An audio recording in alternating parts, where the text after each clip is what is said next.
scariest thing is when you are a streamer and then you have like a huge burst in popularity. You get like a huge inflection point like this,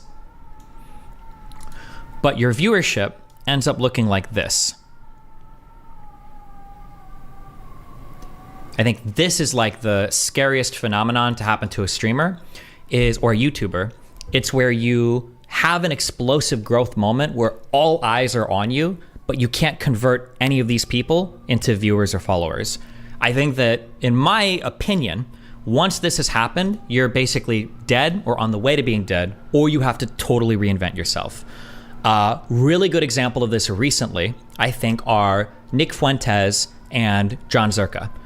Fuentes hit an inflection point to where he was hanging out with Kanye West, Donald Trump, worldwide popularity, everybody knew who he was, holy shit. But it seems like he didn't really convert any of those people to fans, and now he's kind of on this trajectory. John Zherka did the same. John Zherka was on every single, what are these weird fucking YouTube comments? LOL Destiny describing himself. Yeah, my career is definitely dying, bro, and it has been for a long time. Join the club of preying on my downfall, okay?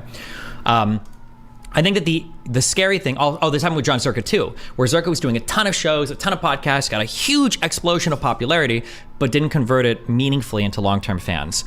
I think that the scary thing about this is once the world has seen who you are and you've gotten all this exposure and people decided they didn't like you, where the f do you go for new fans?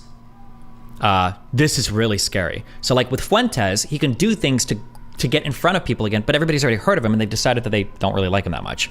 Same thing with John Zherka. John Zherka got in front of a bunch of people, they saw him, they're like, this is boring, and then they stopped. And I feel like unless you completely, and then the Tates are also on this cycle right now, unless you either like completely reinvent yourself or you do some huge event or something like happens, I think that this is like the death trajectory for a lot of streamers. Anytime you get in front of a whole bunch of new eyes or a whole bunch of new people, you want to be converting those people into fans. You want them to stay around as fans. If they decide they've seen you, they don't like you, who are you going to go to in the future? Yeah, this is a scary cycle to be on.